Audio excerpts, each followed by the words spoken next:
Hello everyone, कैसे आप सारे? I hope you all are doing great. तो ये वीडियो है स्पेशली उन ये जिनका कि अभी टेस्टिंग मेडिकल का कमीशन था और जिनका एग्ज़ाम उतना अच्छा नहीं गया जितनी अच्छी तैयारी थी या जितना अच्छा हमने सोचा था कि हम इतना अच्छा स्कोर कर पाएंगे। जस्ट लाइक मी, मेरा पेपर उतना कुछ खास मुझे लग नहीं रहा है कि मैं उतना अच्छा खास स्कोर कर पाऊंगी। बट अब इसी बात को लेकर नहीं बैठ सकते कि यार पेपर अच्छा नहीं गया, मेरे इतना कम स्कोर है या मैं पास नहीं कर पाऊंगी एग्ज़ाम को, जो भी है। क्योंकि अब जो होना तो हो गया, ठीक है। तो अब हम दोबारा उस पेपर में जाके अपने आंसर्स चेंज नहीं कर सकते हैं। पेपर होना था वो हो गया और आंसर की भी आ चुकी है, तो सबको ऑलमोस्ट आइडिया लग चुका होगा कि कितने मार्क्स बन रहे हैं। आपने आंसर्स भी चेक कर लिए होंगे कि कैसे क्वेश्चन अटेम्प्ट किए हैं, कहाँ पे कमी रह रही है, ठीक है। पूरा पेपर आपने अपना एनालाइज कर लिया है। तो अब हम ऐसे हाथ पे हाथ रख के तो बैठ नहीं सकते कि यार पेपर में ये हो गया वो हो गया। कितने दिन तक करोगे ये चीज़? आगे और भी अपॉर्चुनिटीज़ मिलेंगी, ठीक है। तो जो होना था हो गया। अब टाइम है कि आगे वाली अपॉर्चुनिटीज़ को देखो। तो अब ये है कि जो होना था हो गया, उस चीज़ से मूव ऑन करो। क्योंकि एक बात तो है कि पढ़ाई कभी वेस्ट नहीं जाती। जो हमने पढ़ा है वो कहीं ना कहीं ज़रूर काम आएगा। जो भी हम सब ने प्रिपरेशन की थी अपने टेस्ट मेडिकल कमीशन के लिए, वो कहीं ना कहीं कभी ना कभी हमारे काम आएगी।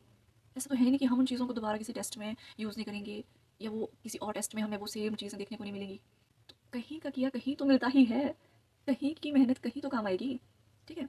तो अभी जैसे मैं भी कुछ दिन मैं काफ़ी ज़्यादा अलग मेंटल स्टेट में थी, मुझे भी बहुत बुरा लग रहा था कि मैं पेपर ऐसे अटेम्प्ट कर सकती थी। मैं जो क्वेश्चन मैंने इतने अच्छे से पढ़े थे, जो टॉपिक्स मैंने अच्छे से कवर किए थे, मैंने वो क्वेश्चन भी गलत किए थे, उसका मुझे ज़्यादा दुख था। बट फिर मैंने 1-2 दिन में उस स्टेट में रही।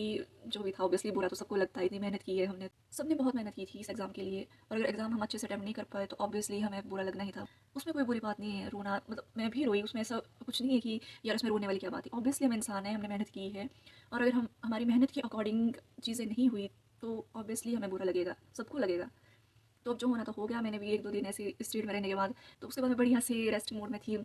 मैंने वेब सीरीज़ देखी, के ड्रामास देखे और बढ़िया सी अच्छी अच्छी मूवीज़ देखी, मोटिवेशनल मूवीज़ देखी। जो काफ़ी टाइम से चीज़ें पेंडिंग पड़ी थी कि एग्ज़ाम के बाद ये करूँगी वो करूँगी, वो सब किया। फिर उसके बाद मैं अब जाके फिर थोड़ी नॉर्मल हुई हूँ एंड अब दोबारा से प्रिपरेशन में लग जाते हैं। जैसे कि अभी मेरा सीटेट का एग्ज़ाम है फ़ैब में, तो आप में से बहुत सारे लोगों ने भी आई थिंक फॉर्म फिल किया होगा सीटेट का, तो अच्छे से उसकी तैयारी करो एंड उसके बाद फिर आपके पास और भी वैकेंसीज आएंगी। जैसे कि सीटेट क्लियर करने के बाद आप केवीएस दे सकते हो, नवोदय का एग्ज़ाम दे सकते हो, D2+ भी, बहुत सारे एग्ज़ाम है।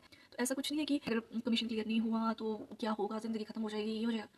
कमीशन दोबारा आ जाएगा, अगले साल नहीं आएगा, उससे अगले साल आ जाएगा, ठीक है।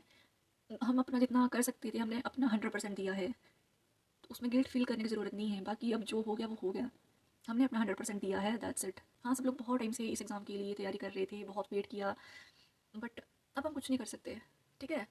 तो अब सीटेट भरा है तो सीटेट की तैयारी स्टार्ट करो। उसके बाद पटवारी, हिमाचल वालों के लिए तो पटवारी आ रहा है भाई, आई थिंक ऑलमोस्ट सभी लोग उसका फॉर्म फिल करेंगे। पटवारी के लिए भी आधी तैयारी आपकी हो चुकी है। सिलेबस आपने देख लिया होगा, मोस्टली सिलेबस जो है वो जेबीटी से रिलेटेड ही है। जेबीटी वालों के तो मज़े हैं, ठीक है। तो कुछ नहीं है, अच्छे से आपको आइडिया लग चुका है कि किस टाइप के क्वेश्चन पूछे जा रहे हैं, कैसी सिचुएशन होती है सीबीटी मोड में, कितना प्रेशर था हमारे ऊपर एग्जाम में। तो आई थिंक हम नेक्स्ट टाइम के लिए हम प्रिपेयर हैं कि ऐसी सिचुएशन होगी, ऐसी हमारे सामने स्क्रीन होगी और इतना टाइम होगा हमारे पास, हमें किस तरह से उस सिचुएशन को हैंडल करना है, हमें आइडिया लग चुका है। ओके, दोबारा तैयारी स्टार्ट करो, जहाँ कमी रह गई थी उन कमियों को पूरा करो और जी जान लगा दो पटवारी के एग्ज़ाम में। एक एग्ज़ाम अच्छा नहीं गया, कोई बात नहीं। अब एक एग्ज़ाम के बेस पे हम बस ऐसे ही बैठे तो नहीं रह सकते कि हम आगे कुछ ट्राई नहीं करेंगे, ठीक है इतना पढ़ने के बाद नहीं हुआ, ऐसा तो है नहीं। और भी एग्ज़ाम आएंगे, उनके लिए तैयारी स्टार्ट करो। थोड़ा टाइम लगेगा रिकवर करने में, क्योंकि इतने टाइम से हम मेहनत कर रहे थे एक पर्टिकुलर एग्ज़ाम के लिए। नहीं हुआ कोई बात नहीं, बुरा लगेगा। कुछ दिन आप चीज़ों को सोचो, क्या हुआ, कैसे हुआ, क्या चीज़ें बेटर हो सकती थी। चिल आउट करो, मूवीज़ देखो, वेब सीरीज़ देखो। जो भी आपने सेक्रीफाइस किए थे इस एग्ज़ाम के लिए इतना टाइम से कि कहीं दोस्तों के साथ घूमने नहीं जा रहे थे, मूवीज़ नहीं देखी, या जो भी था फैमिली को टाइम नहीं दे पाए, वो सारी चीज़ें करो।